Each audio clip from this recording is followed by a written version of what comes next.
Today on the Nerdiest podcast, we will be digging deep into the Amazing Digital Circus, the internet sensation sweeping the nation. We're going to be giving an episode ranking, our thoughts on characters, plot, and everything, and giving theories on the future of the show. You do not want to miss it.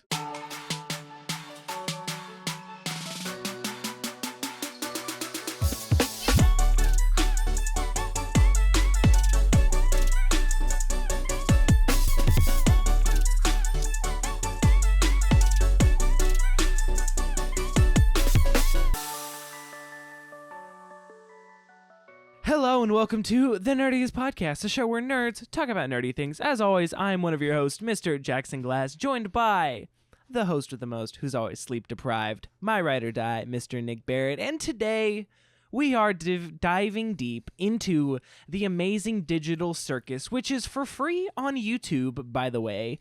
We're going to be talking about our favorite characters, episodes, general thoughts, giving a review, also talking about some of the broader cultural implications for what this means for the industry and indie animation, and also giving some theories on what is going to happen next. But before we do that, Mr. Nick, how was your week? It was good. I'm alive. You know what? That's all I have to say. It's been a month since we've recorded, which I kind of hate. Yeah. We always do this where we'll pre-record and then go a month without recording and be like, that was awful. Let's never do that again. Let's never do that again. And then we have to do it out of necessity, but here we are. Right.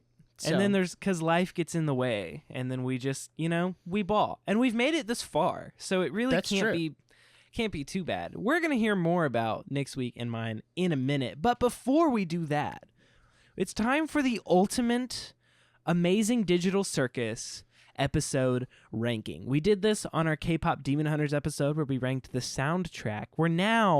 We'll be ranking the episodes. Now, also context of time of recording, there are 6 episodes of this show, and we will be doing spoilers later for episode 1 through 6. The last episode released at this time is They All Get Guns, which we will be talking about later. America! Now, what the frick is a kilometer? Now, ready for our ranking. Yeah. Now, we do have to agree. So, do you want to start at number 6? Yeah, we got to start at number 6. All right. Hear me out. So give me a pitch for the worst episode. Hear me out. Not worst because it's bad, but just it's the weakest out of them all. Right. The pilot episode, number 6. I feel like it's good. It's a good setup, and it gets you sufficiently hooked. But I feel like what makes the show good is the adventures that they go on, and this is the only one where the adventures kind of self-contained, and it's more of like a world building setup. It's the obligatory we need to set everything up and build the foundation so that the rest of the episodes can be good. That's my argument. Can I make a counterpoint? Okay. I think that, I understand the point, and I agree with you in a way where it's kind of like, the first episode will never be the best because it's just got to set everything up. But I would also argue that there is a certain magic to the pilot that made it so popular in the first place. And it sets it up very well. And I would argue that I think the pilot is better than episode 4, Fast Food Masquerade. Really? I do. Because think about the iconic,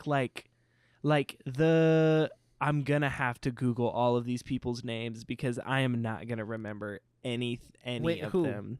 I know them all. The clown guy. The clown. The Kaufmo? The guy who... Yes. Abstracted? Yes. So Kaufmo, I know this because my girlfriend and I have deep dived on Digital Circus in the last month. And that's why I have my Kane shirt. My Kane and Bubble shirt that she bought me. So shout out to my wonderful girlfriend. So for giving me a shirt to wear today. The iconic Kaufmo abstraction, the mystery of who are these, why are we here, and then the ending, specifically that song, the Last Supper, and that song at the end, and her eyes. I think that's a little too iconic to be thrown at the love bottom. I'm legally allowed to give. Yeah. I'm thinking that my case is for number 4, the Fast Food Masquerade. Okay. Because again, not bad at all. I don't feel like I got as much. I didn't get as much gold out of it. You know, when you're like digging in these mystery shows for like things to latch onto, to be like, oh, what are we doing? What's the world? This was kind of a, not filler, that's not the right word, but it was like, it was more important for the characters and less important for the world. Right. Yeah, now that I think about it, I can kind of agree on that, because as I was rewatching all of these, I thought, like, episode 4 was the only one I was like, I kind of want to skip this just so I can get to 5 and 6. Like, it's not, and it's not a bad episode. I think it does a lot for Gangel's character, but at the same time, it's like, well, it's not like the episode I'm gonna flock to. Yeah, it is a little mundane, and it doesn't hit the same on a rewatch that it does the first time around. Because the first time around you're like, okay, well, this is good. Like, I'm soaking up all this bit of like stuff, and you see like Gangle almost abstracts, like, so you're pulling all this stuff from it. But then on a rewatch, when you already know what's gonna happen, you're like, you know what? I'll agree with you on that. Okay, I'm cool with putting that at the bottom. So, all right, so that's number 6. Make a case to me. What do you think should be number 5? I'm going to say, for the reasons previously stated, that the pilot can go in number 5. Okay. I'm cool with that. Don't even need to discuss. Like, just that's cool. like, because I'm also going to agree with what you say while saying it deserves better than 6. Yeah, that's fair. So number 4. Number 4. Okay. Can I give me a bold prediction here? Give me something good. I'm considering number 4, the Candy Carrier Chaos. Me too. Because I think that it's still kind of like getting into that, like, we're exploring what's going on, actually, and it's just kind of the nature of a mystery show. Like, you're gonna like the later episodes that's like digging deeper than like the preliminary, like, setting things up episodes.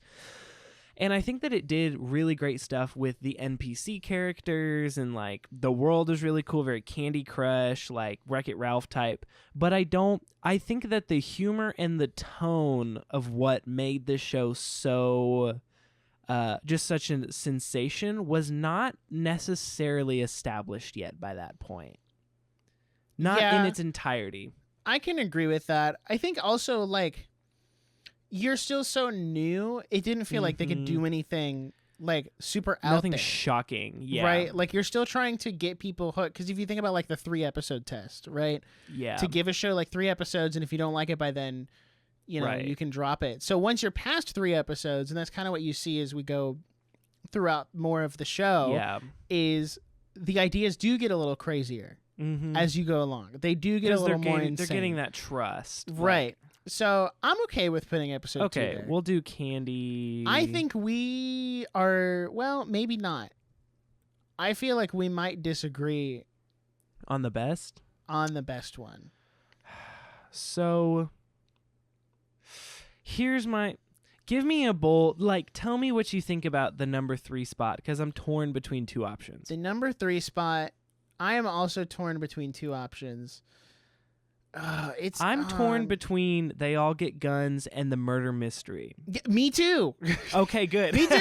I'm like, I don't know, man. Because here's the thing. I think that the All Get Guns one is the last like 10 minutes. I was gripped, like on the edge of my seat, like flipping out. But before that, I was kind of mundane. I was like it's all right. It's just Fortnite. It's just Fortnite, right? And I was like, I get the humor and I get where we're going for. Like, we've been like parodying video games up to this point, so like it's only inevitable that we get to like a gun game.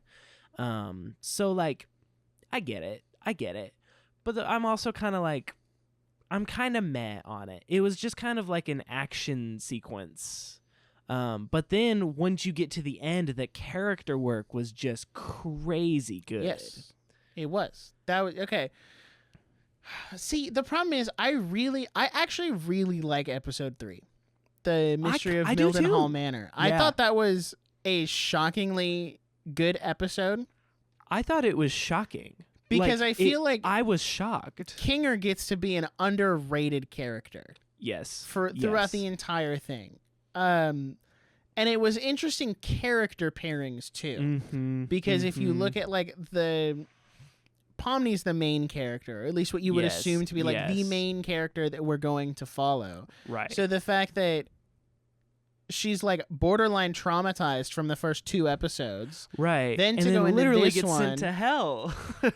and then like has to overcome that, but Kinger's there, so it's very different. I don't know. I think it's good. So and he's kind of a father figure in this group of people. He's such a dad. He is the dad. All right. He's such a dad. So we're putting All Get Guns at 3. Yeah, I'm cool with that. Although I will note this more later. The whole Daisy Bell sequence killed it. That's like 10 out of 10. Might be my favorite part of the entire thing. Do you know the context of that song? I do. It's the first song that a computer ever sang. It's kind of sick. It's kind of dope. I saw that and I was like, man, I should sample that. You should. So I'm gonna put the Mystery of Mildenhall Manor at number 2. I'm cool with that as the second, because here's the thing. The second I started that episode, I was like, oh my gosh, like we're doing the horror thing, and I hate horror. Like that is not me at all. That is not my jam. And I was like, oh my gosh, this is gonna be like needlessly weird. It's gonna be like a lore dump, and I just wasn't there for it. And I think I was just like kind of shocked by what they did with it. And I think, like you said, the 3-episode test, this episode shocked me in a way that made me realize this wasn't like a YouTube series. I was like, this is such bigger thing than what YouTube is. Like, this is a real show. And when they like that monster thing, like the angel, right? That's absolutely scary. Absolutely terrifying. So is this the first time? Because what are you gonna put? We at had number no one? Untitled. Argument. Untitled is number Dude, 1. That episode, such a banger. Goated. Okay, I love the rapid fire lightning round, like going through. I feel like the comedy was just on point, and I think it had to be, because that feels like obviously we don't have episodes 7, 8, and 9 yet, but it feels like the last like truly let's just have fun type episode, because like Kane said in episode 6, he's like, well, the suggestion box things lean into interpersonal drama, and I don't like that. And it kind of like did, because it was pushing, like you got to see the boundaries. A little insight into what everyone wanted. So I don't know. It was so good. Like I love all the bits, and it was so. I also think here's my thing about Untitled, which makes it, I think, the best episode so far, is I think that while it was hilarious, it was the funniest episode by far.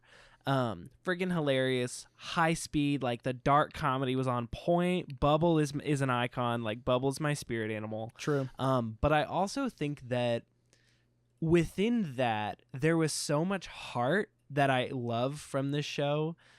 Which is why we love The Mystery of Mildenhall Manor, was the balance of the tone, like being so just unhinged and crazy and funny, and then immediately throw you into the most like heart-wrenching character arcs that some of the best I've seen.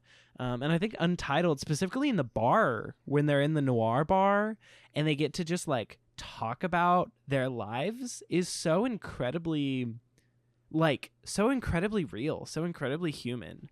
And I love that. And my favorite joke from this whole show so far is in that episode where she makes Jax a vegan, and they're in like, they do the Pomni's as president adventure, and he like comes in and they make like a Bill Clinton joke, and he's like, did I come in at the wrong time? And then it's like, and that's not even the funniest part. is when they switch to Kane, and he's like, man, he's such a good actor. I can't believe he's vegan. And I'm just like, I had to pause and like, I was doing the dishes while I was watching this. I had to pause, and I was laughing so hard. Like, that's so stupid.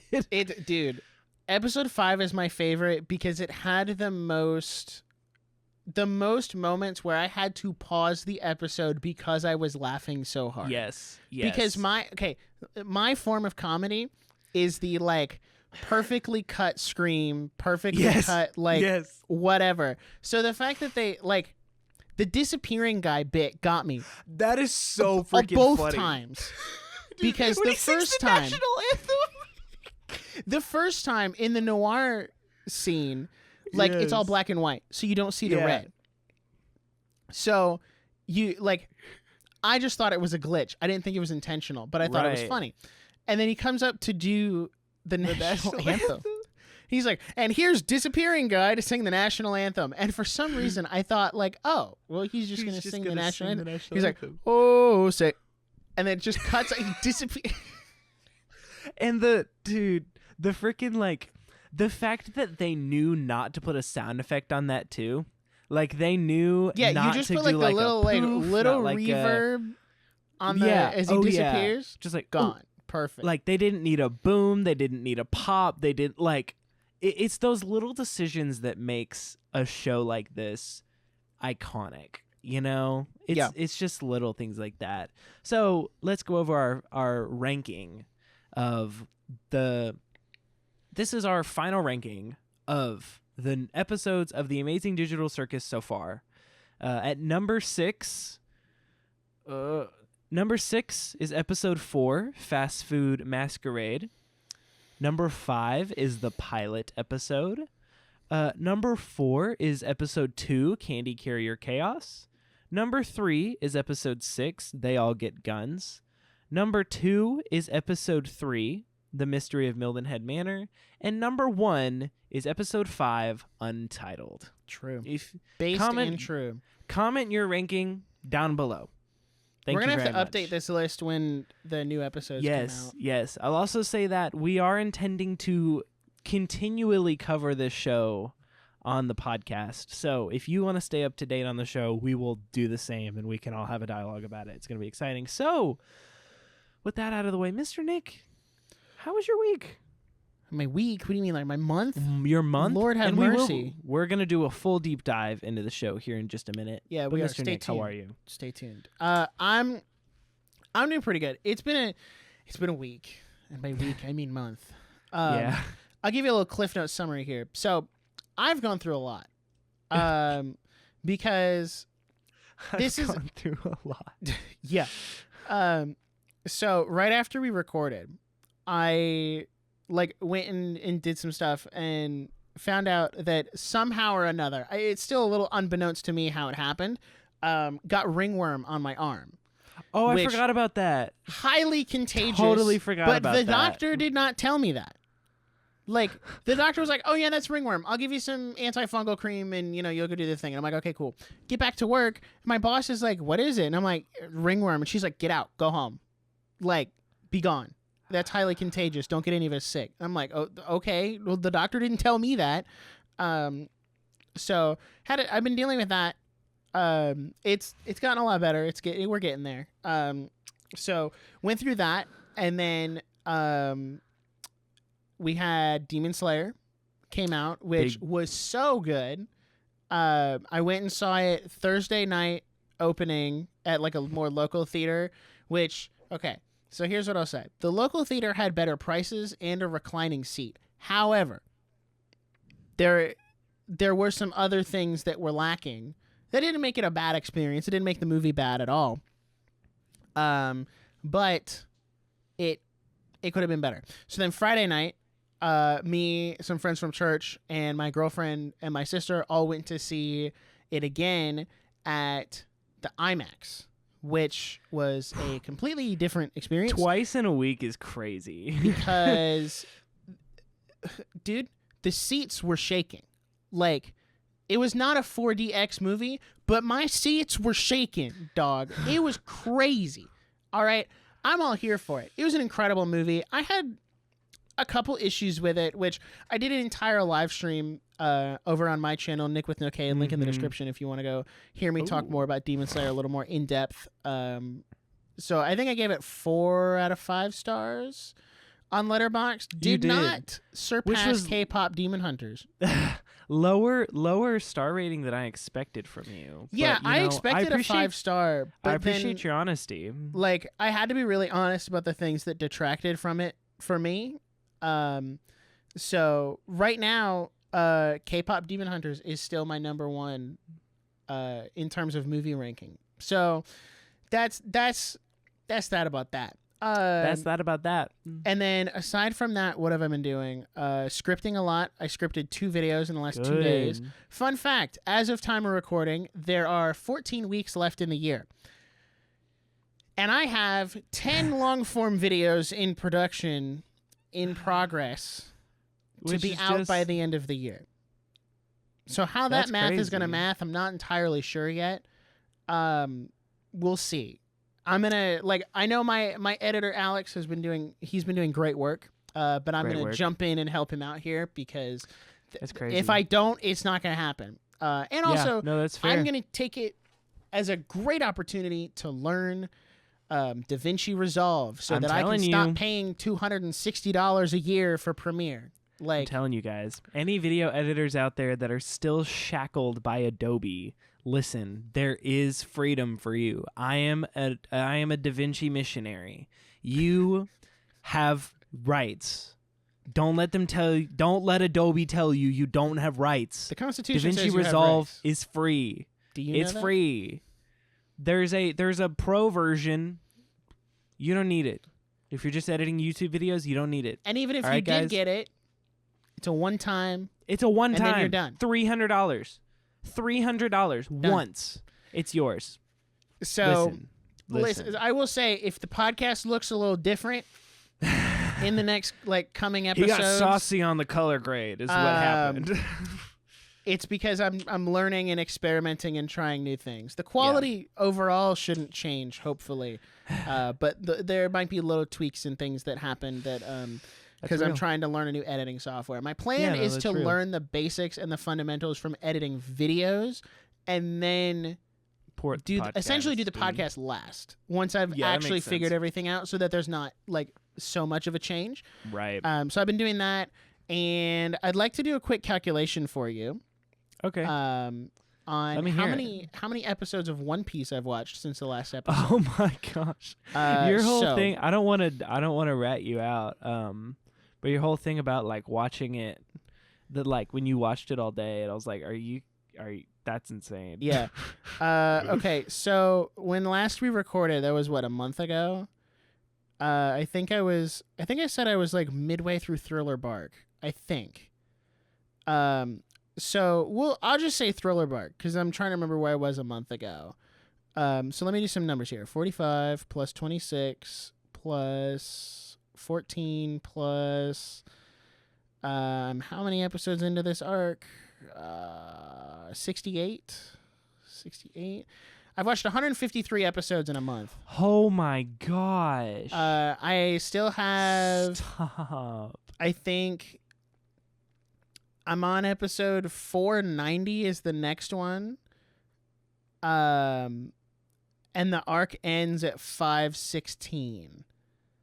So I'm close to the end of this arc, which greatly enough is the end of the pre-time skip for all my fellow One Piece watchers out there. So I'm gonna take a break once I get to the time skip. I got a couple of videos to work on and catch up on some other anime because I've really been grinding through One Piece, and then I'll go back and we'll start post time skip. I might wait to start post time skip until the new year. Just to cause here's the thing, I did the math. I've watched 340 something episodes of One Piece this year, and I'm maybe I need to take some time and just decompress a little bit. Yeah, no, I think you should absorb everything that I've watched thus far, and then we'll go into the new year refreshed and ready to go. Plus, I have a ton of other shows I want to catch up on. And do you understand why when we get to the end of the year, my TV show count is going to be inflated because I'm counting all the One Piece seasons as like their own show. Yeah. Because like this season that I'm on right now is 101 episodes. Like that's like 10 Netflix shows. Yeah. So I'm like, the very least it can count for one. Yeah. Like, no, you're good. So that's all what I've been up to. Jackson. Yeah, that checks how have out. you been? You know what? I've been pretty good. School is in full swing, so I have not been able to. I will say I've not been able to have as much fun as I've wanted. But you know what? That's okay. I've still gotten to do some great stuff on the YouTube front. I had a crazy achievement. Officially monetized on the Glass Studios YouTube channel. Thank you all for listening. You can subscribe down below. I did a video over a month ago now, which is not okay. That about the creative integrity of Calvin and Hobbes and how great Bill Watterson was, and currently sitting at almost 80,000 views. Wow, crazy. The reach is 1.6 million impressions. Unreal. And the thing is, and if you're a small creator, I hope you can like relate to this in some way. When you open your phone and you have YouTube Studio on your phone, and you get that fourth little box that's like estimated revenue, you're just like, oh, like we're for real now. We are so for real. And I like refresh. I was at like my grandmother's birthday party of all places. And I just kind of like whipped out my phone and like refreshed it really quick. And it said, estimated revenue, 84 cents. And I was like, he's rolling in the big money. We are so back. I got 84 cents, and I was so freaking excited about it. So thank you all if you're subscribed to the Glass Studios. Thank you for watching that video. And other than that, fall is in full swing. That's not true, ladies and gentlemen.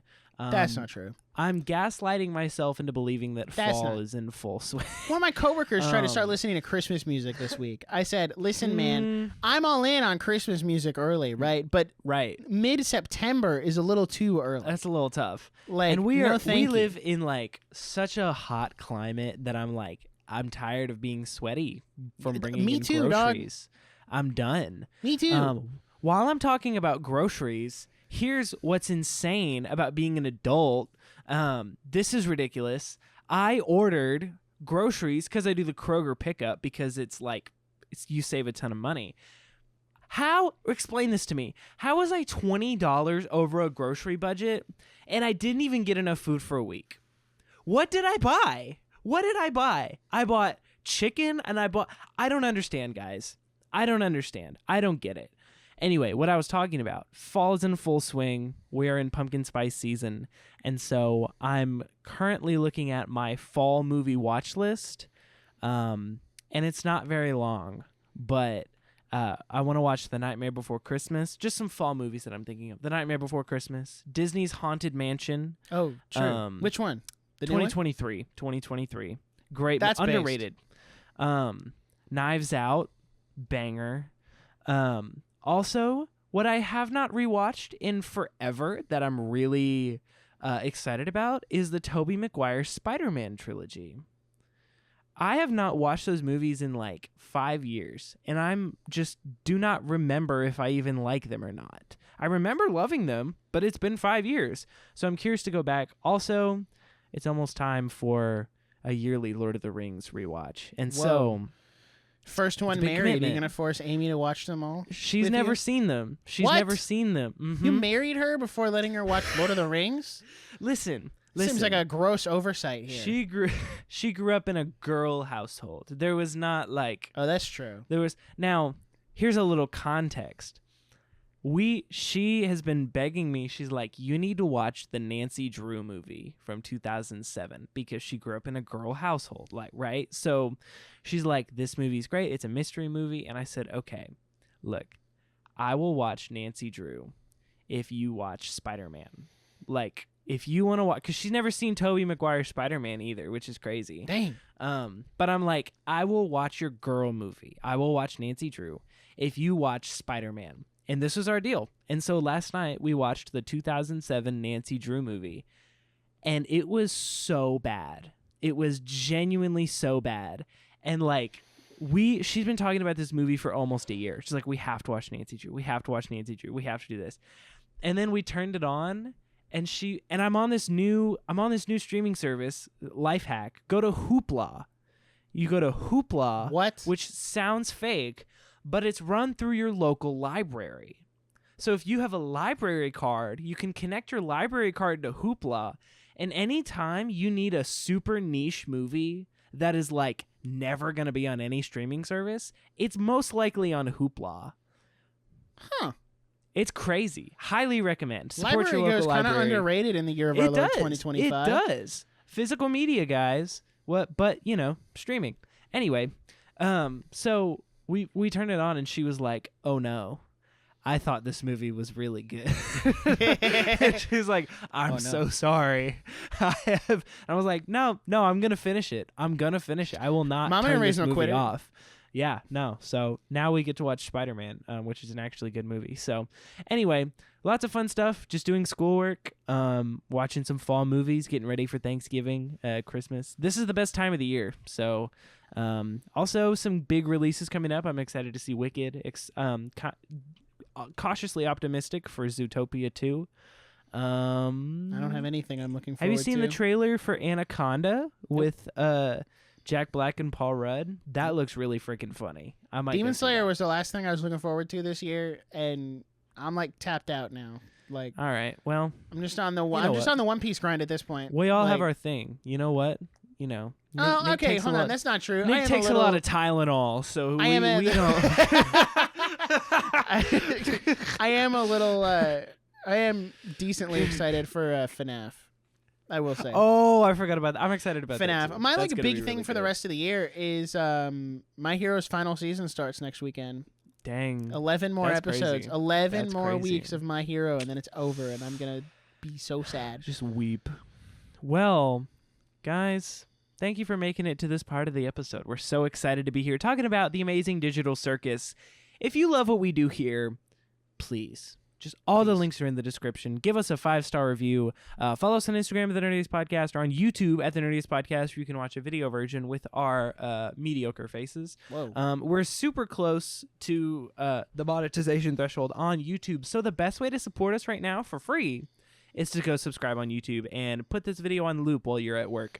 And then we also can go to thenerdiestpodcast.com to get your favorite Nerdiest Podcast merch. If you're watching on the video, you see Nick with the Nerdiest Podcast hat.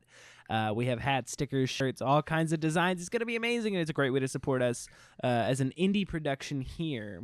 We pretty much do everything. We do all the planning, scripting, hosting, editing, posting, everything. It's just us. So thank you for supporting small art and small creators. We're so happy to be here.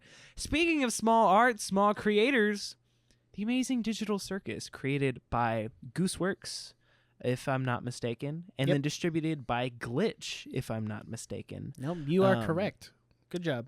2 indie productions, and this show is available for free on YouTube. And the original pilot premiered October 13th, 2023. So we are almost 2 years removed from the original pilot of this show. Sorry we're late, guys. Sorry we're late to the game. But here's the thing. Think about how this show started 2 years ago, and it still has one of the most loyal online fan bases that I have seen. That is just such a testament to their hard work that they put into this story. And the pilot episode now, as of time of recording, is almost at 395 million views. That's crazy. 395 million. And their licensing is really kind of interesting because the show is, or at least was, on Netflix for a while. No, it still is, I think. It still is.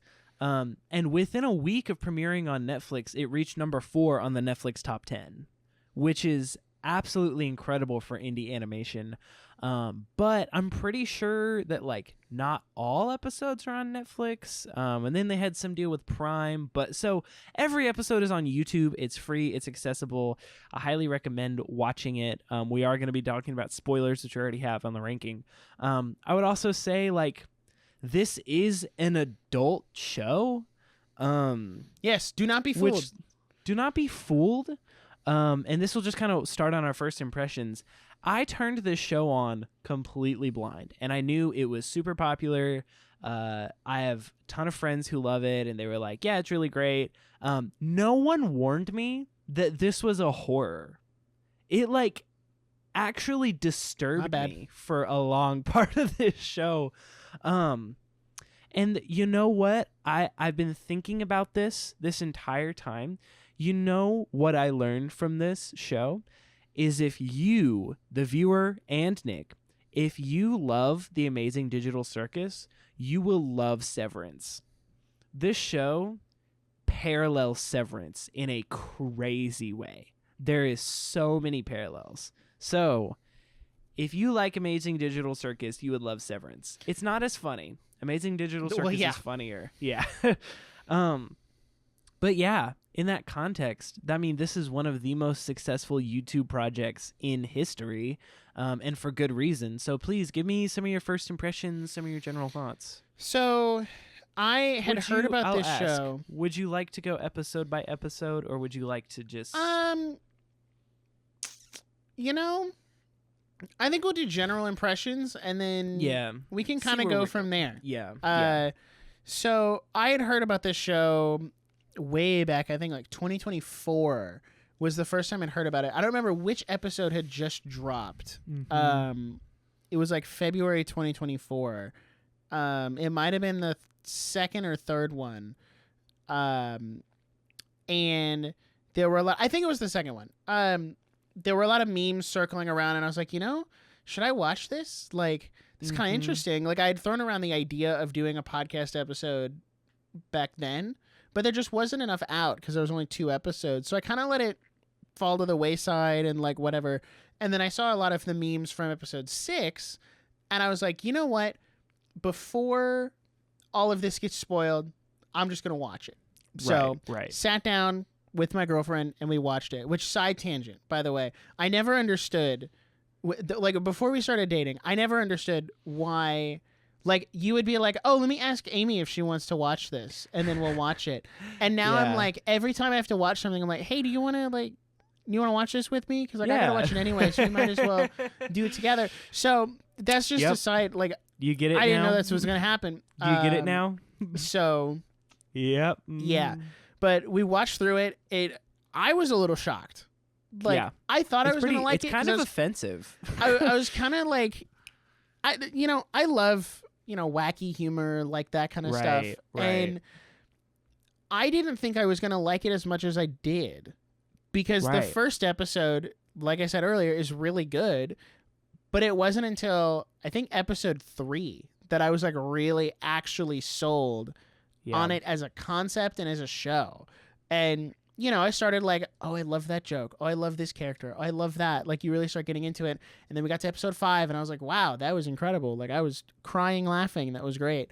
And then we get to episode 6 and I'm like, oh, okay. So it's not funny haha anymore. It's funny, serious. Okay. Yeah. So that's the tone for the rest of, okay, cool. So I don't know. I liked it a lot more than I thought I was going to. And I feel like it only gets better as you go on. And obviously, as I said earlier, I have my Kane shirt with Bubble in the corner. Bubble. So yeah, I loved it a lot more than I thought I would. So that's my general first impression. Yeah. I think like I had a similar experience where, like I said, like I knew a ton of people that loved it, and it was always like it was always recommended in my YouTube feed, like, and I was like, oh, that's a lot of views. But I think I would have started it a lot sooner if I knew the tone, if I knew the genre. Like, I would consider this a dark comedy, because it is hilarious. It's absolutely hilarious. But I think that the dark tones add to the comedy, where like you just don't know who's on the verge of a mental breakdown the entire time. And it builds a tension, and I think we've seen a resurgence of mystery media, because it keeps people coming back. Like, you want to figure it out. You want to dig deeper in it. And I think that this is such an incredible way to use your medium, because they're taking this show, and they're honestly using their resources super well because, you know, the Amazing Digital Circus is not like the crispest animation. Like, they're not trying to be like this 8K realistic rendering of, you know, a person. They're using their indie resources to be like, hey, we have these crazy talented animators, because if you, especially in episode 5, like the Untitled, that like intermission sequence is actually beautiful. I rewinded to watch it again because I was like, oh, they're for real. They're actually crazy talented. They take some amazing talented animators and they gave them what I would consider like a possible task. Because if you gave the like indie animation studio, you know, oh, we want this 8K super realistic photorealism of a person doing this, and it needs to be 60 frames per second, and it needs to be, then you're like, whoa, like that's kind of a big feat. But they're taking the style, they're taking their restrictions and making it an intentional style that not only is really awesome, but it informs the story. Like, the style and the medium are intertwined with the script and the story and the characters, and like the characters' physicality like means something, and every movement means something, and like there's not a second wasted. And so I think this was like part of the reason that this show cut through the noise was because it was just different. Like, they actually cared. They actually did something that was so different and weird and offensive. Like, it's so hard to do offensive content in 2025 that isn't just rude and mean-spirited and just kind of evil. And I think that this was the first time this year that I've seen something new that was like, this is kind of like pushing the boundary of what you can say. And they're like making fun of the YouTube scene with like the censorship, and everything is like, we can't swear, we can't do this, we can't do that. And they're taking those restrictions and making it part of the story, and they're adding to it. And it's just such an interesting like 21st century innovation of what animation can be. Yeah, no, 100%. I agree with everything you said. You excuse me. You have such a way of like taking what I'm thinking and like actually putting it into understandable, like intelligible words that make sense. Yeah. Because I think it's like everyone wants to be an indie animator now, right? Like everyone wants to have their own show with their own thing, and like it kind of oversaturates the market in a way, which, you know, there's something to say for like, I think on average, the indie animated show is better in quality, or at least in premise, than like Big Mouth season 12 oh my gosh on Netflix. You know what I mean? So that's like, so true. I also think, would you put this as an adult show? Would you put this in the same category as like The Simpsons, Family Guy? Like, I'm trying to think of like Rick and Morty. That's so hard because the difference is like Rick and Morty is offensive in a malicious way, where it's like, oh, I wouldn't let my kids watch this. Right. Where like, I think Amazing Digital Circus is offensive in a funny way. And I think it's more that like, I don't think it's for kids, more just because of the dark themes. And like, if you actually comprehend what's going on in this show, you realize it's really messed up. Yeah. So would you put here? I mean, I kind of thought about this too. Yeah. Would you put sorry, my words got crossed. That's okay. My brain's been in a weird spot. All right, it's okay. I 10 scripts up here, dog. It's okay. Would you put the Amazing Digital Circus in the same category as like Has Been Hotel? I feel like they target the same audience. They do. In a way. They do target the same like, audience. Digital Circus is actually good. Like, it actually has some semblance of content to it. I agree. I think that they're fighting for the same demographic, and they hit that same point, but I think that Digital Circus does it in a tasteful way that's universally acceptable. Not acceptable. Enjoyable? enjoyable. That's it's like universally enjoyable.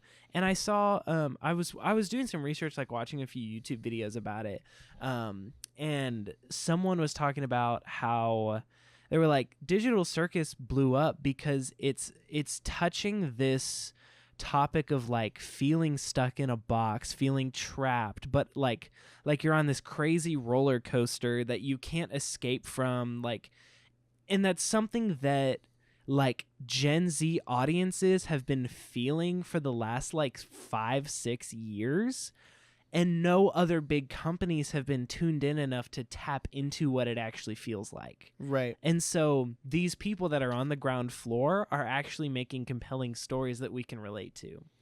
And I think that's incredibly beautiful. Yeah, no, I would agree with that, because it does in a way feel like, wow, what if I got stuck in a video game? Which, by the way, right, same premise as Sword Art Online. Yeah, which but the like, jury's still out on that one, actually, because we don't know if you abstract, if you die, or if you're just like kind of in rehabilitation until you get to leave. Because Sword Art Online is like, you die in the game, you die in real life. You die in the game, you die in real life. For me, why I enjoy this show so much is it takes me back to like middle school. Yes, when I was, watching Gravity Falls every week, trying to theorize what's going on there, tuning into the latest game theory video about the FNAF timeline. Like, just giving you something to look for. And in an age where you can just binge and stream everything, like Stranger Things is going to drop all of the episodes at once. So why the heck do we need to bother theorizing about it? Because you get that instant gratification. But like right now, I want to know where things go after episode 6. Yeah. But I have to wait for 7, 8, and 9. Right. And, eventually all the episodes will be out and you can binge through it, and which I think does a detriment to the content. I agree. Because you're losing out on that theorizing, because you're so quick to like binge through it and get the answers that you want, which is why I feel like if you're going to watch a show like this or like Gravity Falls in 2025, you watch it in chunks. Like watch the first 3 episodes, sit on it, digest it, think about it, and then go into the next one. Like, put time in between your watch sessions so that you get the full experience of what it's like to actually theorize, because that's such a big part of this. Is like all my shorts now are, well, what's this theory about why Jax did that, or why is Pomni do this, or did you notice this thing? And like this collective community of being able to theorize and wonder what's coming next and look into like, well, here's what this actor said about their character, and here's what the creator said about this, which now going back looks like this. Like the creator, like Gooseworks was like, I wrote this twist in there that is not obvious on a first go, but once you get that revelation on a rewatch, it makes so much sense. Yeah. And I'm like, okay, so that re-incentivizes me to go back and watch it again after the fact. And I'm like, okay, so this is good. Like, I like feeling connected and being invested in a show like this and having to wait. I think it also is a huge benefit that it's on YouTube. Like, it's free. You don't have to get a streaming service. In the age where, like, oh man, do I need HBO Max? Do I need Netflix, Hulu, Disney Plus? But Hulu's part of Disney Plus now, or ESPN, like Peacock. And it's like, no, just go on YouTube. Watch for free. It's all right there. And like they're getting ad revenue from that, obviously. And then also like their merch store is like their merch actually seems like relatively fairly priced, at least for an indie animation. Like if I know it's going back to support the show, I'm okay with paying for it. You know what I mean? It's not like buying another Disney shirt where you're like, going to the man, putting another penny on Bob Iger's paycheck. Darn. Right. Like you're actively going to support that. And I think not to deviate too much, I think Glitch has done a really good job at that. They just launched a new show, The Knights of Guinevere, by the same creator as the Owl House. I might not watch it just because I don't like the art style. Not that should like really impact you from watching a show, but I'm like, you're like, but like if I'm gonna be looking at it long term, I'm also like not the biggest fan of Dana Terrace. Like, I did not care for the Owl House. I did not think it was good. Like. That's fair. From like conceptually it was good, but the execution was not great, but that's neither here nor there. But like Glitch has several other productions, like several other shows on their YouTube channel. Like Digital Circus is not their first thing. It's not their first rodeo. It's just like one of the more popular ones that kind of brings people in, which I think works out great because you have like the super popular show. And now I'm like, okay, well, I kind of want to watch some of these other shows that are on here. I would try just to see, like, like it's free. It's not like it don't cost me anything. So I think that's good, and that's very important for the state of like TV shows, but also like animation in general, because the big companies like Disney have had such a chokehold on animation for a long time. Yeah, and now like things are kind of getting shaken up because an indie show like. Before, your hope was to pitch to Disney or Cartoon Network or Nickelodeon and hope that they would give you one season and hope that your show would do well enough that at the end of that season you would get greenlit for a second one. But you might have to build into your show a natural ending, which is what happened to The Legend of Korra, is they had to build in a natural ending at season 1 because they weren't greenlit for a season 2. But then when you do get a season 2, because the network is like, oh, well, this is great, you're doing great. Well, you're like, well, now I don't know where to go because I closed off all my stuff. So now in the digital age, one, it takes away having to pitch to any like higher up who's just thinking about the bottom line and not actually seeing the creativity and the like actual good quality content that could come from that. They're like, okay, what's the vision here? Show me the vision. Show me the creative side of it. Because the bottom line matters, but if you're not a Disney or a Cartoon Network, like it doesn't matter as much. You can you can take more risks and hope that something does well. And I mean, even think about like putting it on YouTube as a platform. Like YouTube is now one of the biggest, platforms in the world just for like user created content. So to put it on there and have this really big marketing campaign and this really big push. I don't know if you watched any of the ads like for their I watched like one of them merch and how they're like unhinged. Involved they are. Yeah. And like you might catch little hints of lore in there. Yeah. I'm like, one, it's an incredible pitch and makes me want to buy merch. Incredible and two, transmedia navigation. Even if you don't buy merch, it's just really good.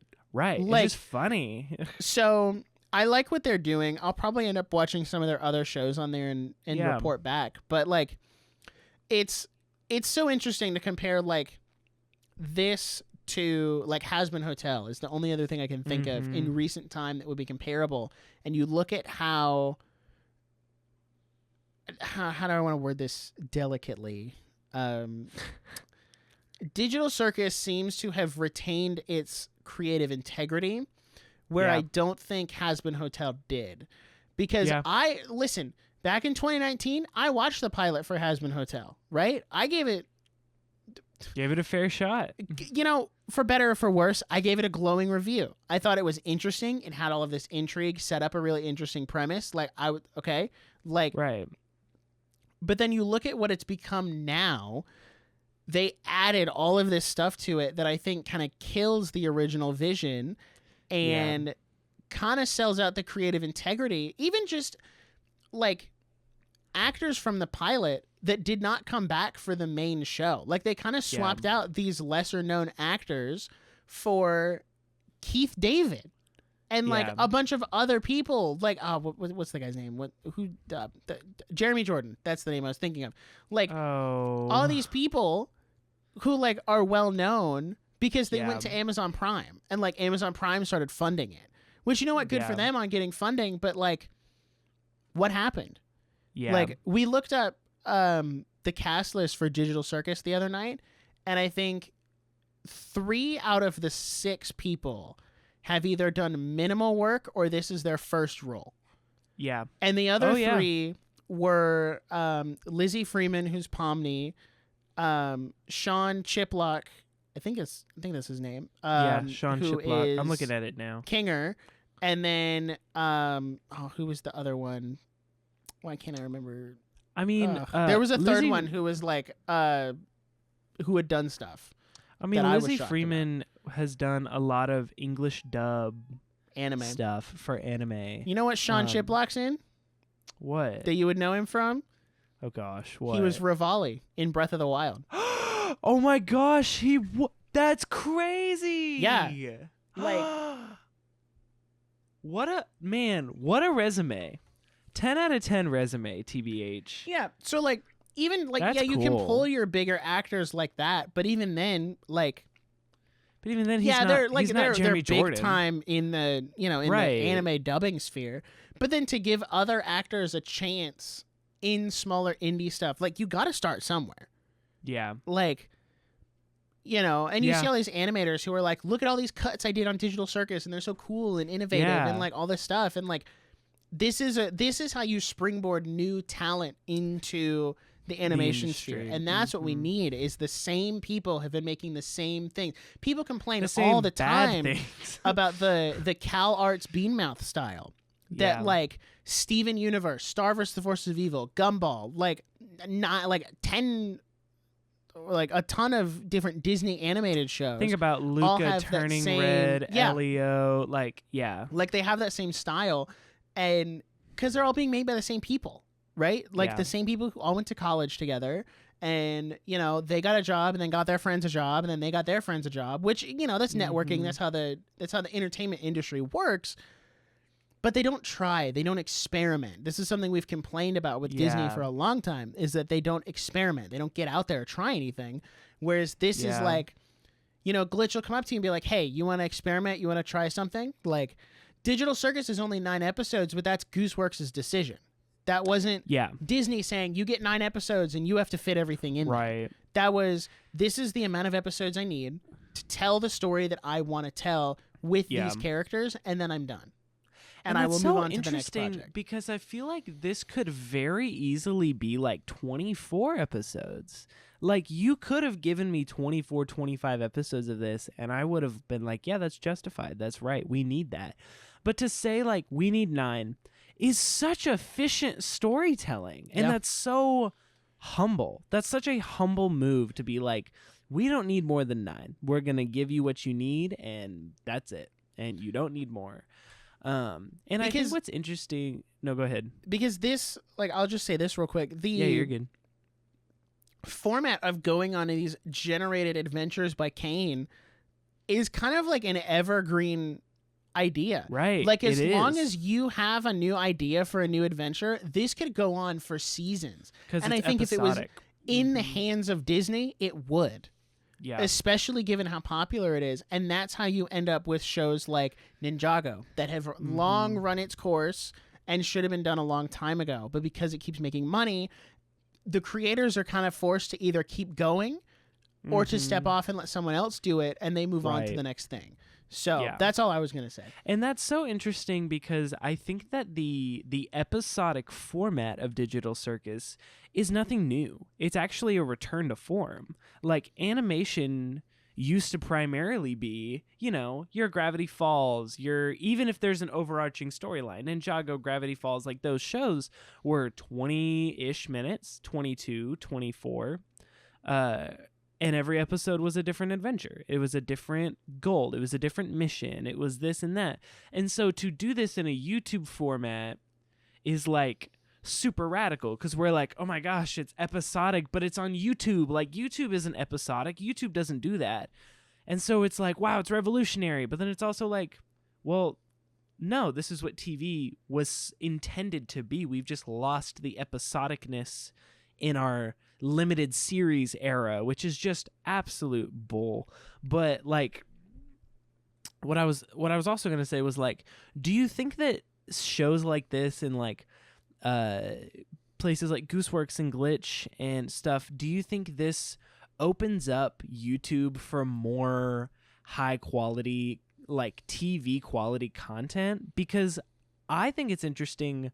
I've been watching a lot of documentaries on YouTube, and it's crazy because if I wanted to educate, like just watch a really interesting documentary, I would never go to Disney Plus. I would never go to Netflix. I would never go to these places because I know that someone on YouTube probably did something more niche and more interesting, because those networks, those places are not willing to risk. Like, Disney Plus would never release that freaking 2-hour video of the Minecraft server that did 1,000 people, like, on have you watched this video? This is a huge thing. So essentially it's a huge field. There's a YouTuber's name is Ish, ISH. I have not watched the whole video. I've liked what I've seen so far. But he took 1,000 people, put them on one Minecraft server. Half of them were put on an island that was like lush and full of resources, and it was beautiful. And the other half was desert, like dead, almost no resources, like incredibly hard to live off of. And then like halfway through the journey, he took their wall down and just let them mingle.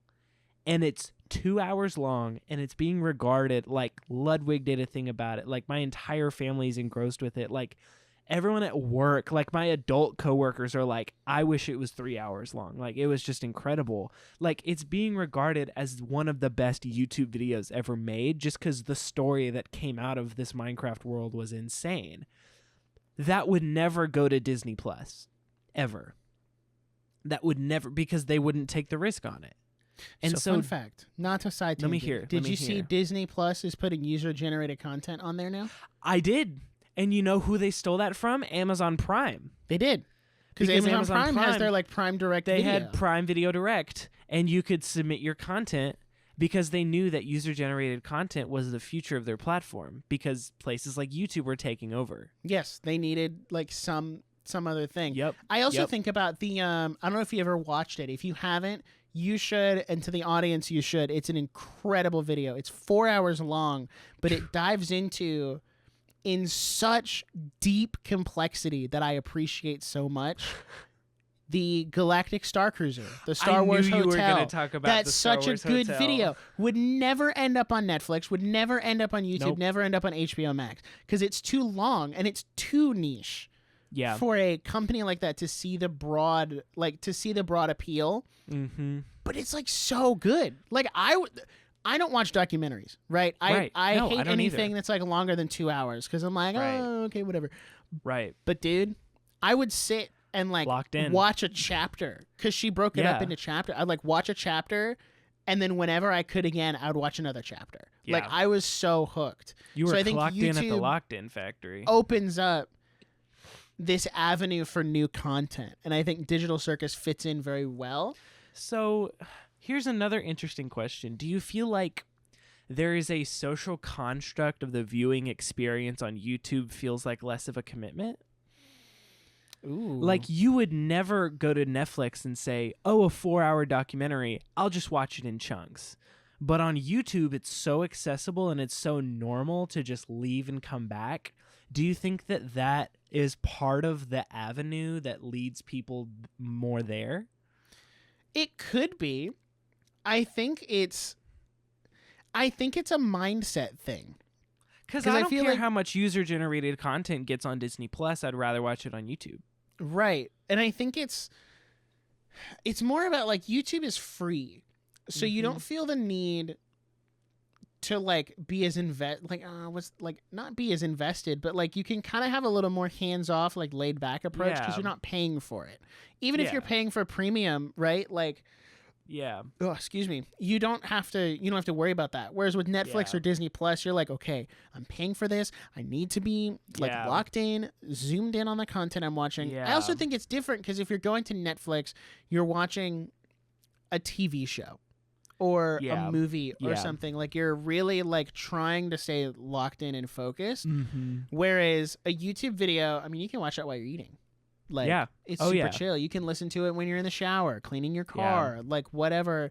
It has a more laid back approach than I think the other streaming services do. And I think another reason why YouTube could be a good place for stuff like Digital Circus is because everyone knows YouTube. And it's free. Oh yeah. And it's free. Everyone has it.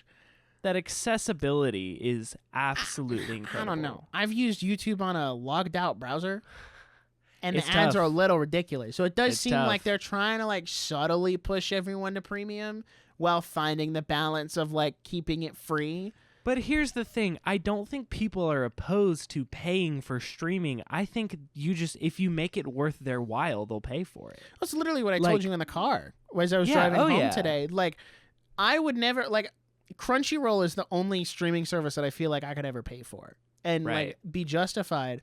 Like I would never pay for Netflix if my mom didn't it's have exclusive. it. Like whatever. But if something happened to your YouTube Premium and like your family canceled it or whatever, I would buy it again next day. Yeah. Like, care. Like it would just become part of my budget.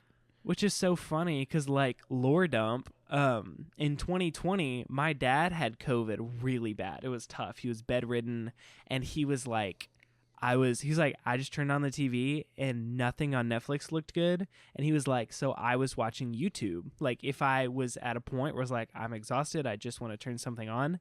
He's like, the only thing that was good was on YouTube.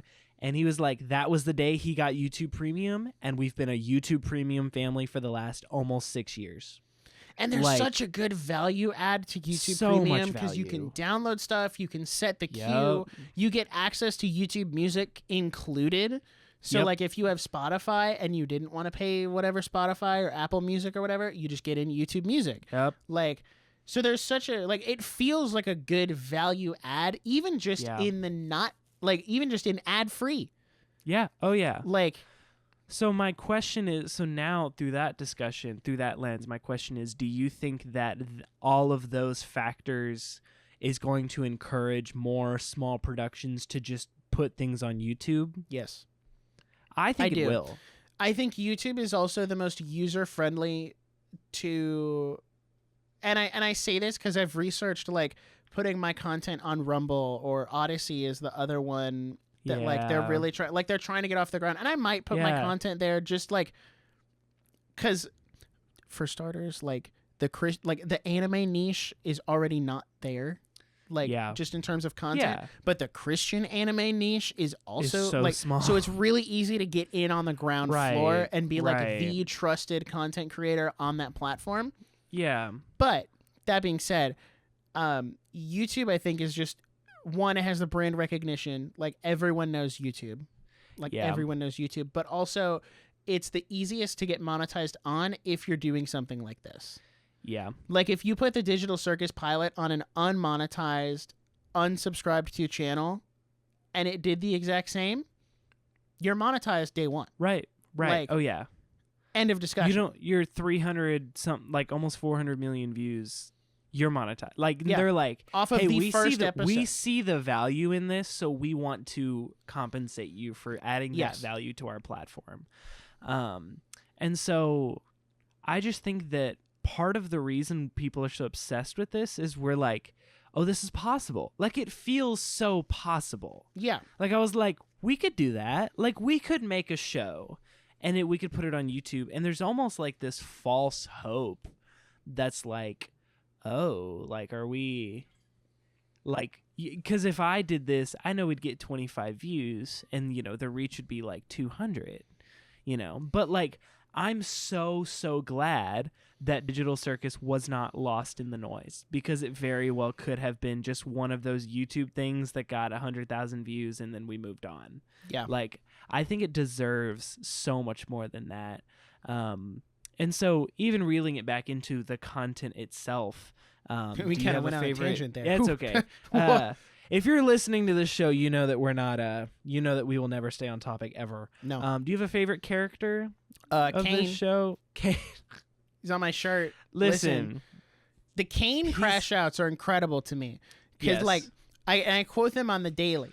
I'm like, oh, Zubul, you mismatched Cash Piano. I'll turn it back. Constructive criticism would be very appreciated. So, like, I just like, he's so funny. He's so funny. And, like, I kind of love the absurdist design of, like, a set of teeth with eyes in the eyeballs. Middle. But it's also so, like, indicative of the talent of their animators, how expressive he is. Yeah. Like, that's crazy. Yeah. Kane and Bubble are my two faves. Bubble is my patronum. I mean, nothing, we were talking about it before, but, like, nothing will ever be funnier to me than, like, Bubble just, like, being unhinged. And he's like, oh, they're happy. That's bad. He goes, tell Daddy Bubble why that bad. And he goes, what? Explain to Daddy Bubble how bad thing.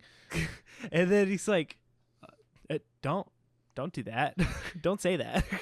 I love it's the dynamic. Like Bubble is funny, but then his like their dynamic with Kane is so like just adds to it. Yeah. It's just so like his reaction to everything. Oh my gosh. And then also, this is such a stupid bit, but the disappearing man is like so freaking funny when they're like, "Oh, that's disappearing." They're like, "Oh, that's just disappearing man." They're like, "And now to sing the American national anthem, Disappearing Man." Oh, say. And then he's just gone. He's just gone. Like, and then they're like, "Oh my god." Yeah! I love the way this series is cut. I feel like it's edited in such a good way that feels modern, but doesn't feel like it'll be dated. You know what I mean? Yeah. Like, it's kind of like, it's how do I say it with like, I say this in a positive way. It has industrialized the best parts of internet humor. Like, it has taken what we love about internet humor and perfected it and put it in a timeless way. Because that like cutoff humor started on Vine. Yeah. Because it was the 6-second thing. It was we don't have time to tell a real joke. We just need to be shocking and like it's the VeggieTales joke, like humor in the future is randomly generated. That ages better every single day. Like fine wine. And so like in the age of 6-7, VeggieTales knew what they were talking about. That's so real. So just like the way that and I think that's also why like the Gen Z audience connects so much to it, because it's absurdist, it's messed up, it's weird, it's like there's a crash out, like someone just crashes out like every 10 seconds, like it's absurdism, but in such a tasteful package that we just love. And I think that is so good. I have struggled to pick my favorite character. Really? Because I think Bubble is an icon. Bubble and Kane are both icon. I also love the Gloink Queen and all of her, like, we're just like, "Oh, you named all the Gloinks?" She's like, "Of course I named all my Gloinks. I love them all equally. What kind of a mother do you think I am?" Like, crazy work. And I kid you not, this is a true story. I was in biology class today, which is just ridiculous. But he was drawing something about like DNA, RNA, whatever. I wasn't really listening. But he drew like a square and a triangle and then like an octagon thing. And he said, "So what is this?" And I almost instinctually went, "Oh, that's a gloink." And I was like, "Wait, no. It's not a gloink." I can't say because I was thinking about the show in class, and I was like, "This is an interesting thing. This, that." He's like, "What is?" I'm like, "Oh, that's a freaking gloink, bro. Like, what are you talking about?" You should have, just for the lore. Like, and so, like, one other person would have been like, "I understood that reference." I also like. This is tough because I Pick really one from like the main 6, because we can't. Our favorite character can't both be one from. I love characters. Kinger. Like the king chess piece. Kinger is like, he's the dad of the group. Like he's always just trying to make it better. He's just he's so precious. He's just precious. And then like you hear his backstory with his wife, and then he like talks to Ragatha and the gun episode, and like he just has these moments of humanity that are like so cozy. And when he's like, it's so funny because you think back to like that first episode when he was in his pillow fort, and he's like, they're like, "Oh, he's crazy, he's just a crackpot." And then when you hear the story, you're like, "Oh my gosh." Like, it's actually heartbreaking. It's actually so beautiful. And the line that like made me kind of like sit up straight, and it's in the 3rd episode when they're in the manor, and it just like made me go, huh.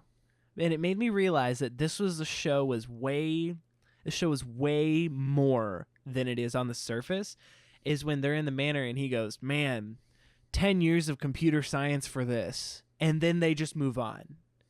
And I was like, wait.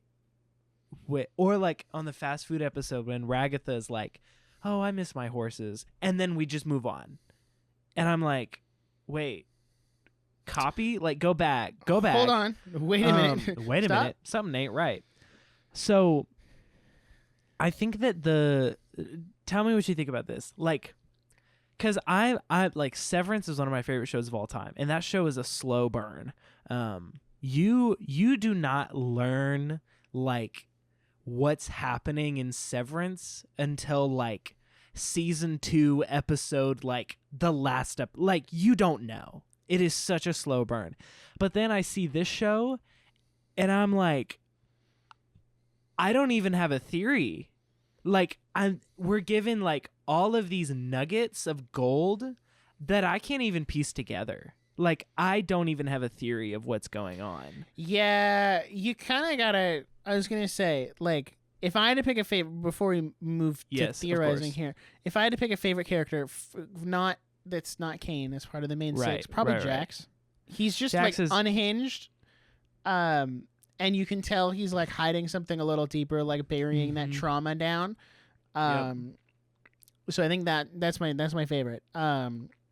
Yeah, I think that Jax is just the perfect like chaotic evil. Yes. Like, which I was thinking that, and then they literally say it at the end of the episode. He's like, "Well, you're just the chaotic evil." And I was like, I was thinking that. Like, that's what I was thinking. Yeah. So, and then okay, while we're talking about it, his whole archetype thing is so fascinating because he's kind of right where they're all like Ragatha is the positive one and Gangle is the sad one, which also like, are we not all just Gangle? Like True. We are all just like, hey, I wanted to be a comic artist, and that's like my favorite bit from the 4th episode where she's like, it's okay to have dreams. Just understand that they're unrealistic and you should not pursue them anymore. You should give up on them. You should just give up. Just like, and then but it even goes back in the Untitled episode when it's like they do the slice of life anime thing, and they're like, this was Gangle's idea, wasn't it? And she was, first you draw manga, now you have to live one. Like, I just thought like, they're putting these little like nuggets of truth in these characters, and they're growing over this show, and I'm like, oh my gosh, like I'm probably gonna cry in like this one episode of this show is gonna make me cry. I'm calling it right now, especially, and this is like crazy spoilers. So at the end of the last episode, when Jax is like abstracting, like he's about to abstract and like barely pulls it together, I was like, oh my gosh, like 2 episodes ago, I would have been like good riddance. But like after the events that we have suffered through, I'm like, no, please, you have, there's redemption for you. Like you can do it. So I am thoroughly invested in this entire show. Yeah, me too. I'm like really trying to theorize. I watched episode 6 again last night, and I was really trying to just think like, what, like, where does this even go? Like, because how do we start the next episode and just go into the usual adventure? You know what I mean? Like, you can't go back into the formulaic nature because Jackson Pomni's relationship is different now. Right. And, like, Pomni and Ragatha's relationship is different. And everyone, like, Jax has almost intentionally or not severed himself from everyone. So what does that look like putting everyone in? Or does he get left behind this time? He just gets left and everyone else gets to go. Yeah. Which also, there was that like mannequin NPC that's wandering around the circus. The circus. That like, what's he doing? Kane said the AI are not supposed to be able, like the NPCs are not supposed to be able to run around. Yeah. Which makes me wonder, does that AI know something? Is it another person abstracted and found a way to put their like consciousness into one of the NPCs? Like what? Because what is going on there? Because that's what they said in the Manor episode. Is he was like, the only way to free me from he literally says, like, the only way to free me from eternal hell is to use your body as a vessel, which one is messed up, kind of dark as heck. Two, like, what's the broader implication of that? Right. Like, it's kind of interesting. Like, how does that all work? How does that all come together? Because, like, think about Cain. Like, we know nothing about him. We don't know if he's a human. Like, we don't know. He's an AI. As so, given context by the show itself, my biggest theory that was proven true to a certain extent was in the first episode when Pomni's running through all the doors, you see the giant C+A on the building. And I immediately thought, oh, Cain and Abel. Right. Like Cain plus Abel. Yeah. Okay, that makes sense because Cain's the AI. If this is like, because then Pomni, like in the first episode, is trying to take off like some kind of headset. Yeah. Which makes you think, like, okay, so a company somewhere came up with this like digital circus type thing. Yeah. So that you can, I don't know, do something. Like they were trying to do like, I don't know, some interactive video game or whatever. So Cain is an AI created by this company, Cain and Abel, which would lead you to believe, you know, you think about the Bible story, right? The two brothers, but only one of them is there. Cain is the one who lived, right? So what happened to Abel? Like, Abel's dead. But then that was confirmed in the 6th episode. If you look, Pomni, like, points the revolver, and on the side of the revolver, it says Cain and Abel. And I was like, oh, okay, so I was on the right track there. Right, so you were right. So, and Cain has, like, heterochromia. Like, one eye is blue, one eye is green. Like, why is that a thing? Like, so here's what's so interesting. So, so think about the idea of Cain and Abel. Like, Cain killed his brother, like, was it out of jealousy? I don't want to, like, I think misspeak. it was. I think it was out of jealousy. So Cain killed his brother. Also fascinating, because I was just doing some research. I was going through, and I was reading the Wikipedia page for this show. And it says that Gooseworks pitched the series to Glitch inspired by the primitive computer-generated imagery of the 1990s, as well as being inspired by the short story I Have No Mouth and I Must Scream by Harlan Ellison. So, there's a short story. It was written in 1967 by Harlan Ellison. And if you, like, look at the synopsis of the story, you're like, oh, so it's the Digital Circus. And essentially, this is what Wikipedia says. The story is set in the backdrop of World War III, where a sentient supercomputer named AM, born from the merging of the world's major defense computer, eradicates humanity except for 5 individuals. They are kept alive by AM to endure endless torture as a form of revenge against its creators. So I'm trying to remember. So it's funny you mentioned that, because I was thinking about this on a rewatch. Do you think Cain is programmed to some extent to essentially put these people through, like, constant adventures to the point where they abstract? Like, is the point for these people to abstract if it's like the abstracted energy that comes off of these people in their brains or whatever is like powering some kind of matrix, right? Like, is there some deeper connection to abstracting? Because Cain kind of treats it as like just whatever. Like in the first episode, he's like, they're like, oh, Kaufmo extracted, and he's like, oh, okay, into the pit, and then it goes in the pit, and you see all these other, like, and we know for a fact that at least 2 other people have abstracted in Ribbit, who was clearly Jax's friend, and then Kinger's wife.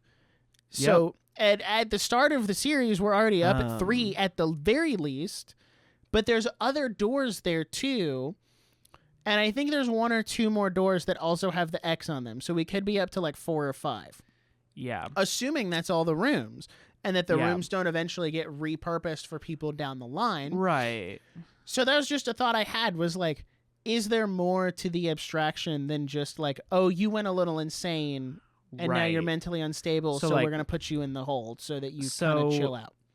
So in this original short story, it says that it is concluded that the computer's sadistic nature stems from, and this is directly from Wiki, the sadistic nature stems from its inability to think creatively or move freely in spite of its miraculous abilities and boundless knowledge.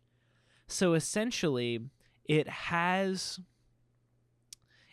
boundless knowledge and boundless ability, and but it's confined by being a machine, by being a computer. Right. And so it, because of that, like, is trying to take revenge on its creators. But apparently, and I'm trying to find where it was. If I'm not mistaken, several hundred years later, AM has transformed Ted, which is the main character in the book, has transformed Ted into a harmless, slow-moving, gelatinous blob and perpetually alters his perception of time. Whoa. So, essentially, it's just abstraction. Like, it's that, like, oh, just a blob. And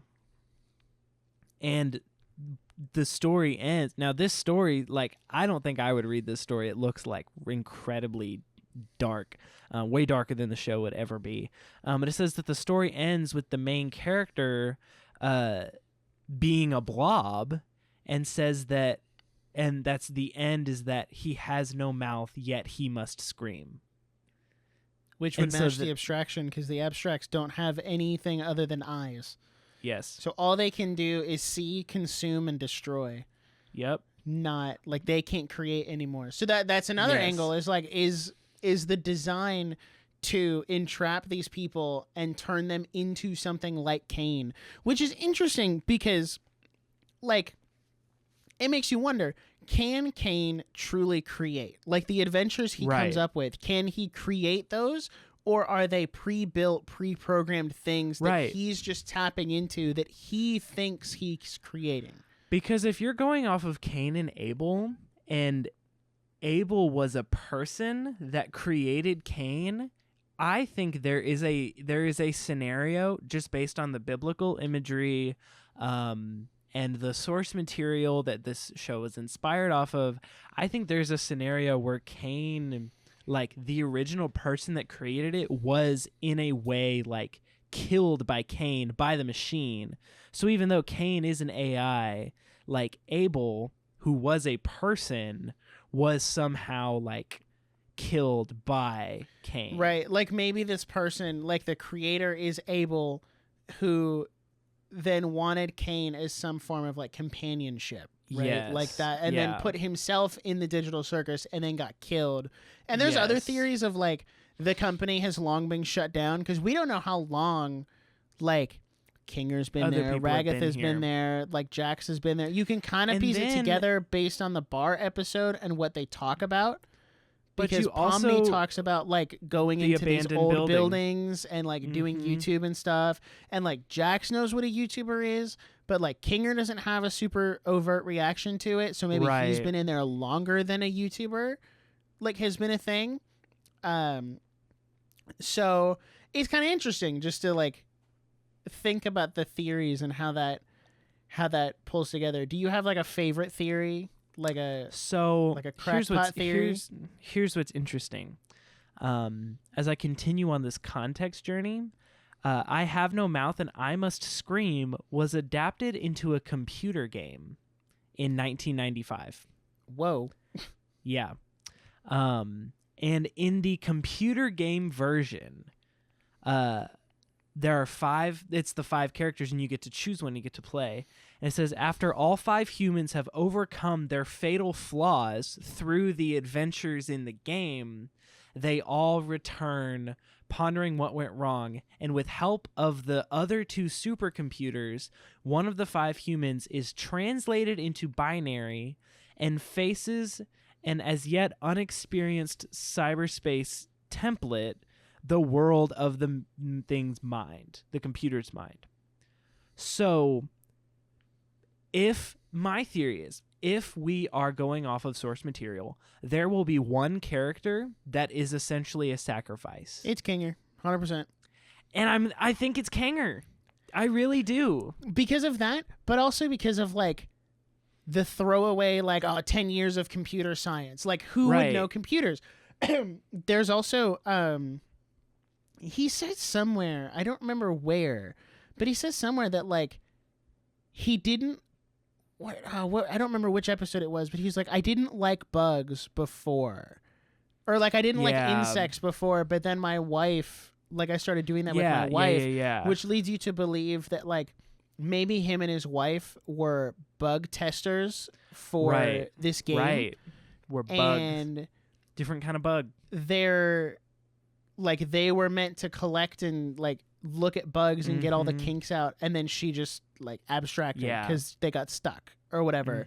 And so there's that, but then there's also like in the 6th episode, he just like makes a butterfly that gives her a heart back. Yeah. Like, so I think that's a crucial moment, and I think that that's one of 2 things.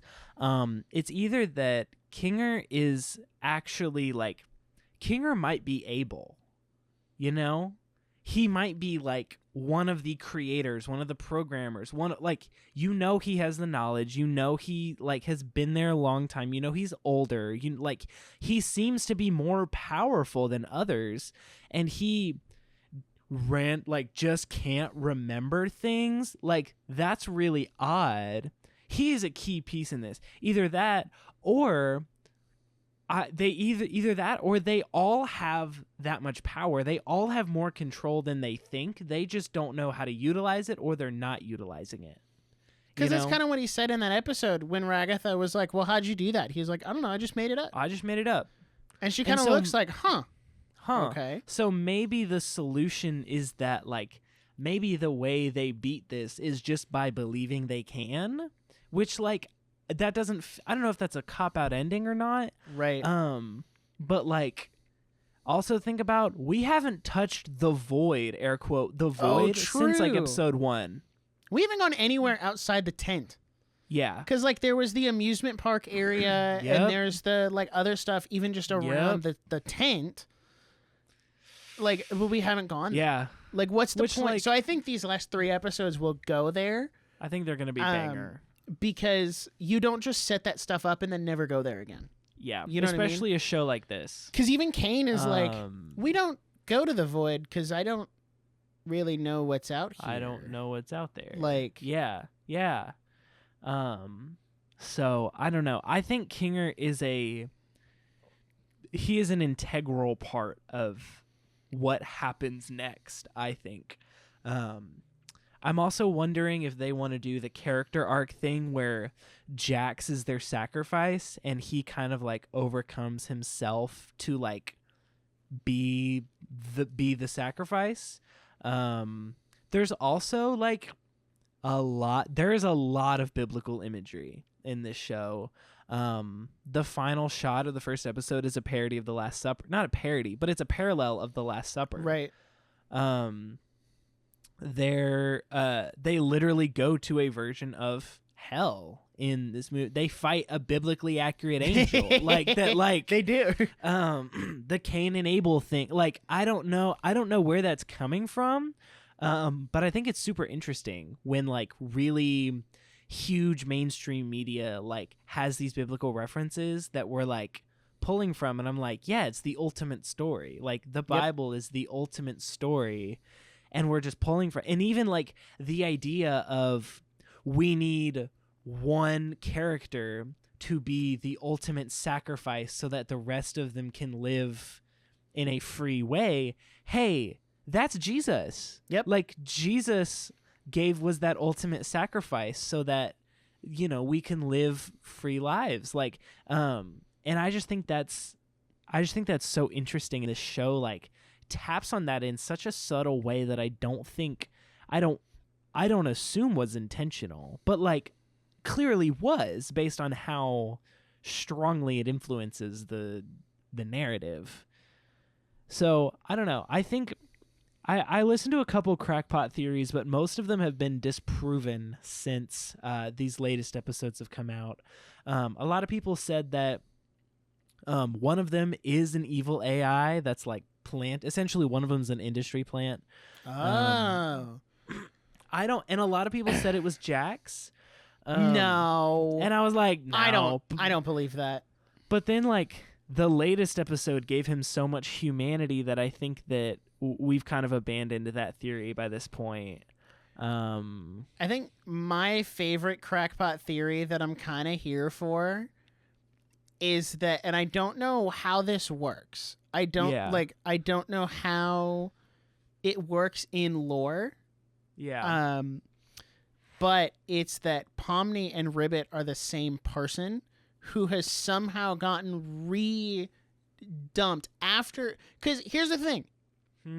They never say that Ribbit abstracted. That is the assumption.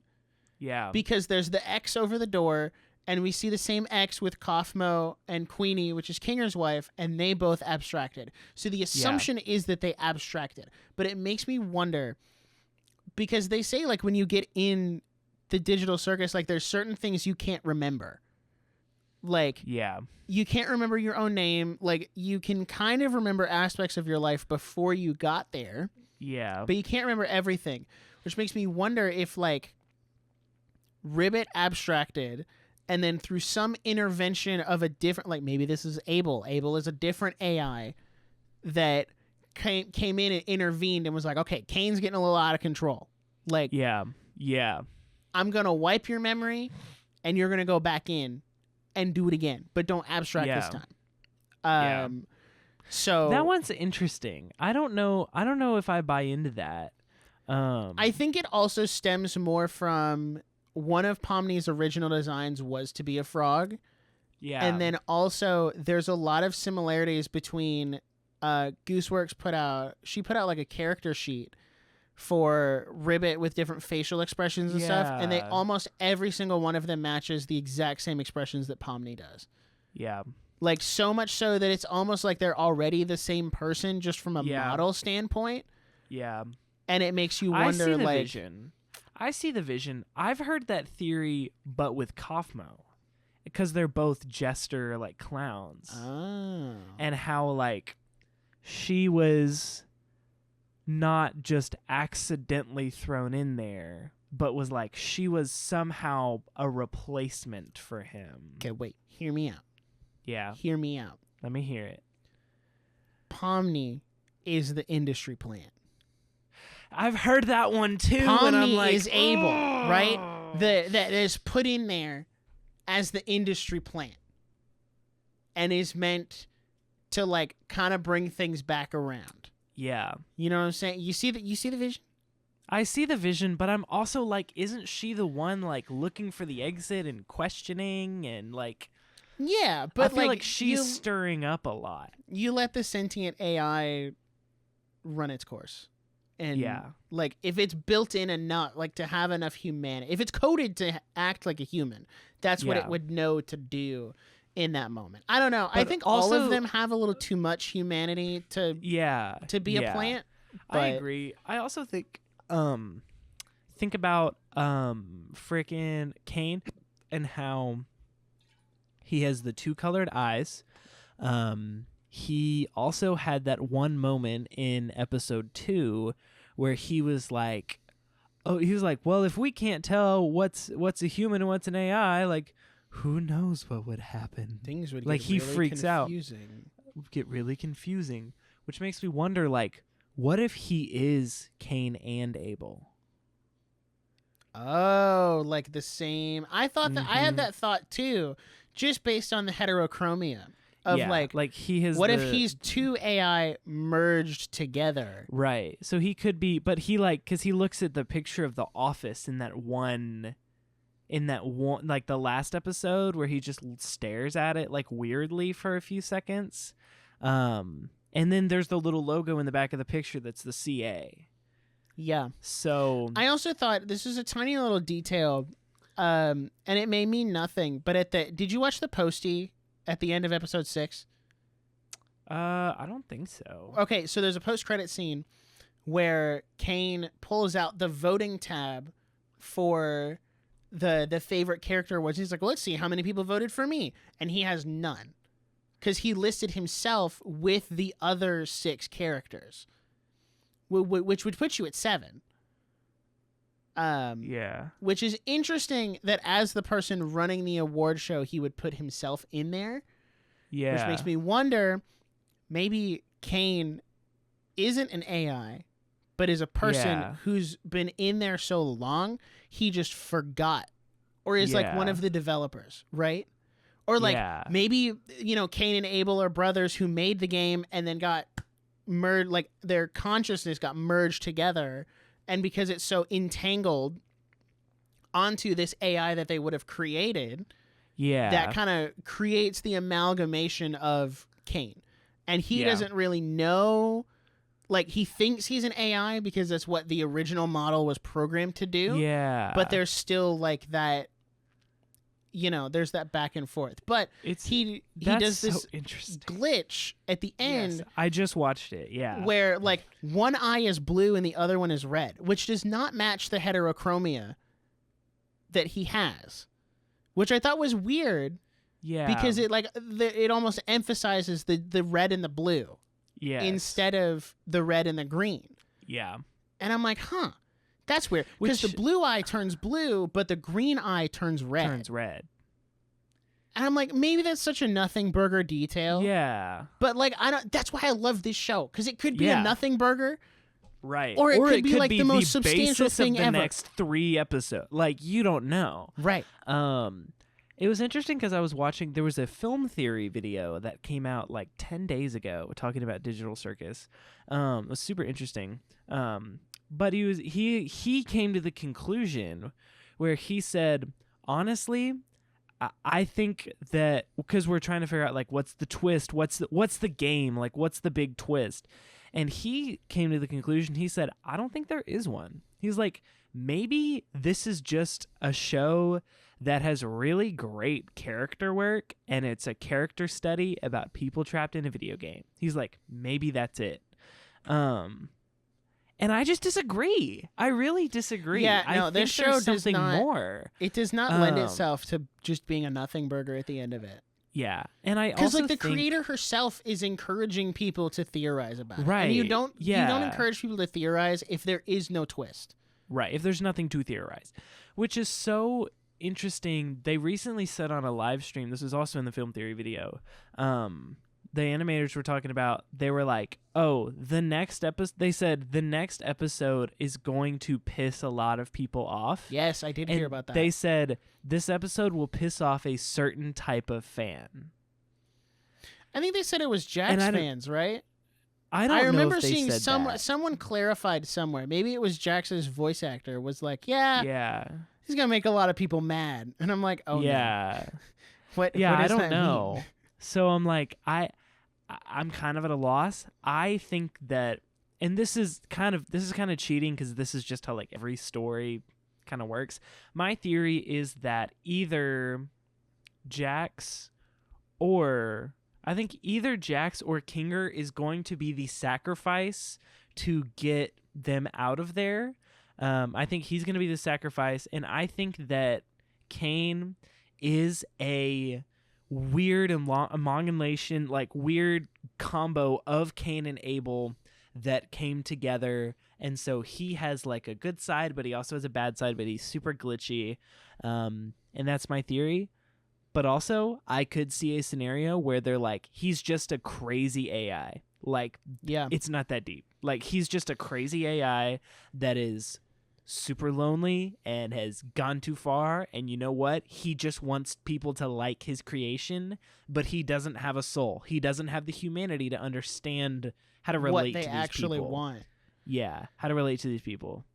I think, and I'll kind of say this as we wrap up. I think I totally lost my train of thought. That's awesome. That's great.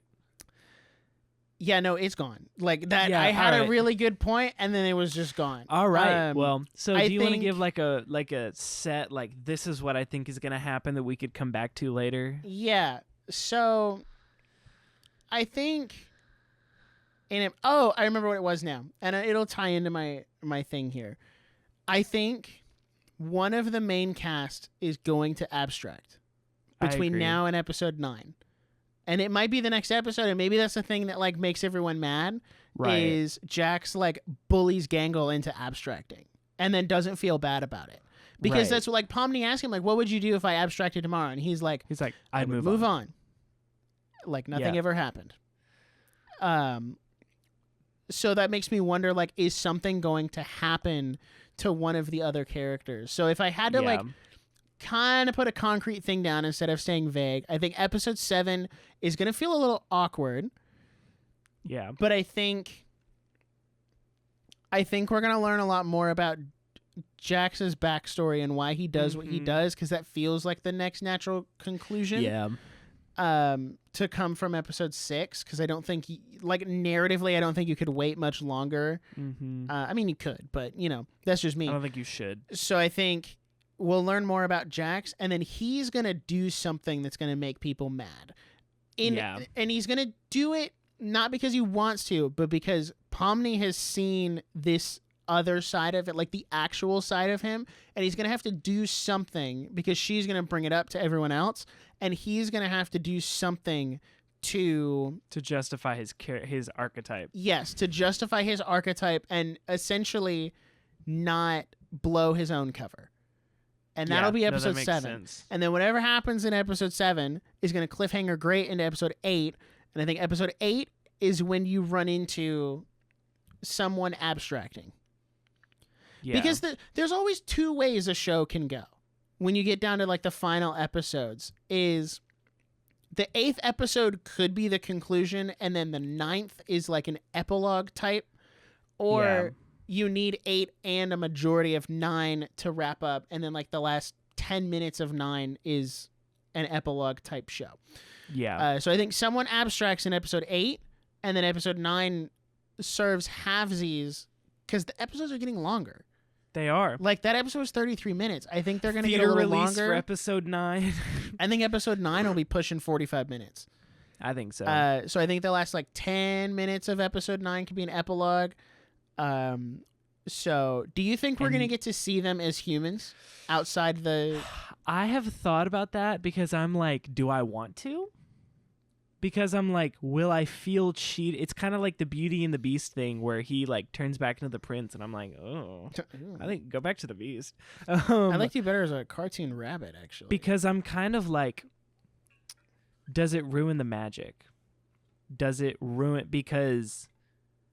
the whole point is the world. So like, do we animate a world that's like an established reality? I mean, you could do the really funny thing and just cut to live action. Like pull like a Dan Povenmire bit, like just cut to live. And I wouldn't be opposed to that. And I don't think it's below the show's creativity to do that. I don't think they will. I'm curious to see how it would work. But in a weird way, I trust them to make the right decision. I don't know if we'll see them out of this cartoon form, but I trust that they'll make the right decision whether or not that's necessary, if that makes sense. Final question, and then I want to get your prediction, and then we can bounce out of here because we're at almost 2 hours. Do you think if they find a way to like shut down the game and get out of it, do you think all of the abstracted people get to leave, or are they gone? This goes back to like the Sword Art Online question. Are they like if you die in the game, like abstract in the game, you die in real life? Because that was another theory, was that because we saw the desk with the headset at the end of the pilot and Pomni was not wearing it. So the like, are we going like cartoon logic, like you're sucked into a machine, or like there was another theory for a long time that they are cloned into the game, and this is just their eternal hell, like they can't leave. And I don't think that's true. I think I would rather go off of a cartoon logic and be like, we're sucked in. Yeah. Well, because the very like opening of the game is very like old, like retro game, CRT. And then you pass through this kind of like what would be a screen effect, and then it like turns into what it is. So I think there's some logic there. I think there's cartoon logic where we're just going in. I'm gonna assume that the abstracted people don't make it out. Oh, that's so tragic. Because on the assumption that this is your actual form that is in this computer, your form is now unrecognizable. Unlinked, yeah. I would say that they don't make it out, which just like breaks my freaking heart, because I want like those chess pieces to be together, man. Yeah. I need them to be together. Yeah. I personally, I think there's the cartoon logic of getting sucked in, but I also think it's more on the lines of Sword Art Online. Yeah. Where your body, when you put on this headset, your body kind of enters a comatose like state, and your mind is what's in the thing, which is why you can't remember everything because your brain's so overloaded. Yeah. But you can remember some things. Yeah. And I think if you abstract, I don't know. There's the part of me that like I want everyone to be happy and be together, especially Kinger and his wife. But then there's the other part of me that's like, well, what does abstracting look like from the human mind? Like mentally going insane is what they relate it to, right? Yeah. So I think that at that point you're almost brain dead. Yeah. Because you don't know what's going on. Your brain couldn't handle being in the simulation that long, and it just capped out. Yeah. I guess we'll see how that plays out. But what do you think? How do you think it's going to end? What's your vision? My theory is I think that either Kinger or Jax serves as a sacrifice to end the world, and I think that it's going to come out that Kane is a half human, half AI. That is the extent of my theorization that I can confidently give. Because I know they're going to release another episode, and it's going to be, like, completely out the window. We're going to go like, this way and be like, and whoa, we got to theorize again. Okay. So, Which, anyway, isn't that the coolest thing? That's awesome. That's awesome. If it goes this way, great. We get on another episode, we sit down, and we, like, theorize the heck out of it. Like, yep. I'm here for it. There you go. So, hey, unless you have anything else to add, I think we can wrap this up. I had so much fun on this episode. We haven't gotten to like theorize like this in a long time. I know, dude. Ever since Star Wars sucks now, like we don't get to theorize. Anyway, so that's real. Yeah, thank you so much for listening to this episode. Please drop your theories, drop your ranking, drop your thoughts, drop everything in the comments down below. Subscribe on YouTube. All the stuff is in the description. Leave us 5 stars if you think we deserve it. And we will see you in the very next episode. Thank you very much. Bye.